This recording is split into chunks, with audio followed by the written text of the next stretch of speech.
TVS Motor Company's most popular electric scooter is the TVS iQube. But this, the new TVS Orbiter, sits slightly below the iQube as a more affordable model, and that's it, the Orbiter. That's what we're riding today. We'll take a look at it in detail. What does it offer? What kind of features? What kind of tech? What kind of range? How does it ride?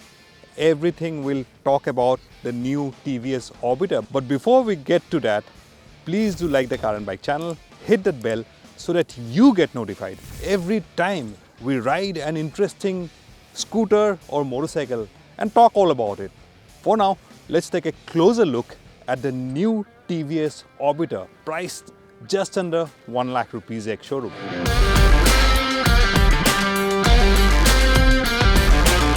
So that's how the TVS Orbiter looks. In fact, when I first saw the pictures of it, I wasn't very impressed.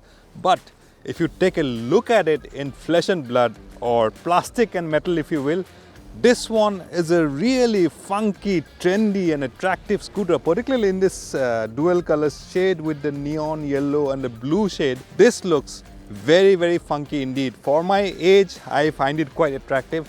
I think if the iQube is more universal, a slightly boring look, so everybody in the family can like it, this one, of course, the youth will definitely like this scooter, particularly in those bright color shades. Look at that seat, it's flat and wide. Seat height is quite low, but it's broad and it's a very comfortable place to be in. Overall, I think pictures don't do justice to the TVS Orbiter. In the real thing, this one is a really attractive electric scooter. Up front, you have a handlebar mounted LED headlight with a small visor, those boxy, squarish rear view mirrors. Interesting design details here is this wrap around DRL here, which also doubles up as your indicator integrated into the DRL. Overall, there's a TVS logo here. If you look at it up close, fit and finish, paint quality, panels, everything feels premium about this bike. You have a small LCD screen, no TFT, color LCD screen, but this one has got everything laid out neatly. Everything is quite visible. Your range, your distance to empty, clock, everything is laid out very neatly on the TVS Orbiter. Switchgear quality also quite nice. And if you look at the cruise control button, presses with a click, very precise, very nice. I like the way the switches work. They are like very tactile, very, very precise. So I quite like the way the switches work, and overall switchgear quality quite nice. There's a small cubby hole here where you can keep your phone, and you've got a USB charging socket here as well. So you can charge your phone on the go, but it's a A-type cable. I have an A-type cable, so no problems there.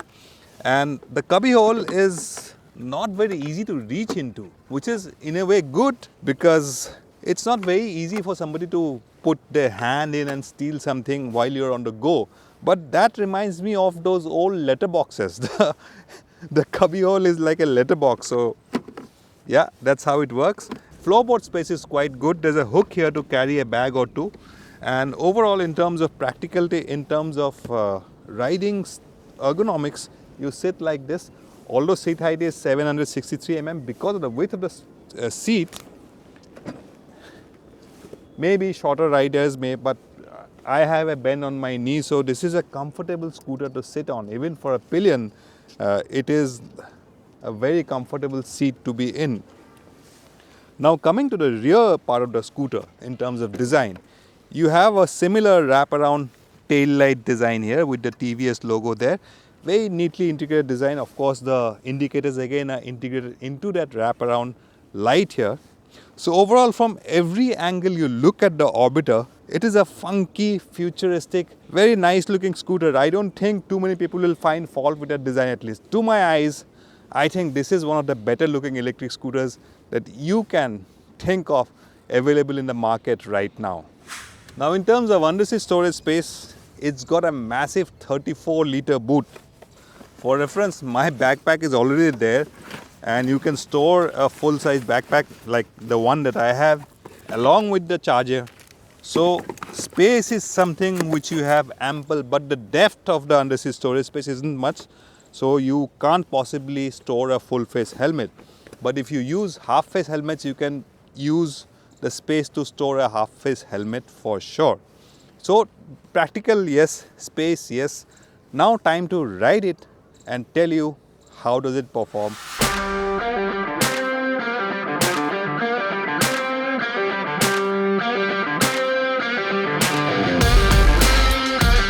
Now first things first, let's talk about the throttle response of the TVS Orbiter. Now it comes with two ride modes, City and Eco.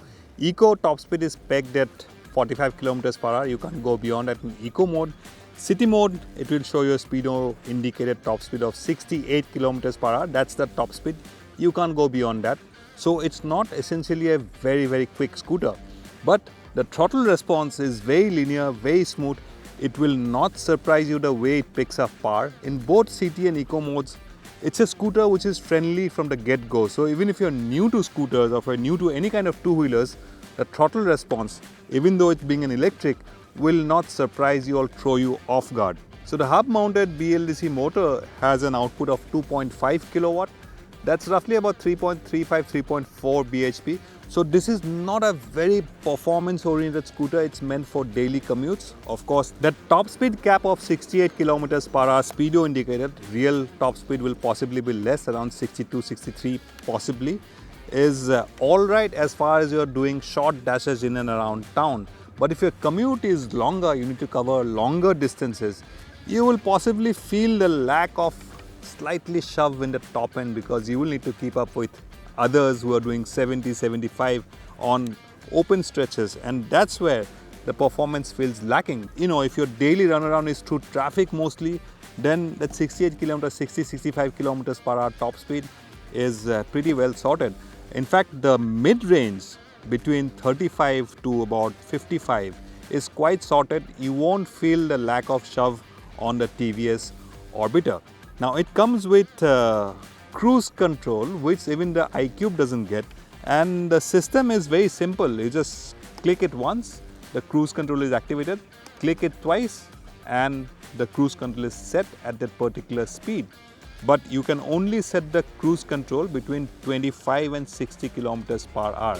It works very nicely, and if you want to use the cruise control, this is possibly a very simple and very useful way to use cruise control on any two-wheeler. Not very complicated. There's no resume button, no set button, no plus minus button.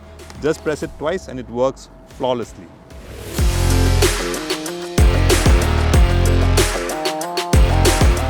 Now, ride quality and dynamics. The Orbiter will meet your expectations as far as ride quality is concerned. It is not as great as the Chetak or even the iQube. Slight bouncy feel to it, but it's not something which is very noticeable also. You won't end up complaining about the ride quality. It manages to tackle all kind of speed breakers, all kind of broken surfaces quite nicely. It won't throw you off. But yes, that 14-inch wheel also aids in the dynamics. If you take corners, this scooter stays thoroughly planted. The only drawback which I feel is the lack of a front disc brake. At roughly around a lakh, even though this is a more affordable, more low-speed oriented scooter, TVS should have considered giving it a disc brake. And of course, this is the beginning of the TVS Orbiter series, I'll presume. Another variant with a slightly bigger motor with more power is definitely welcome, and with a front disc brake. That would make the Orbiter really shine and take it to the next level.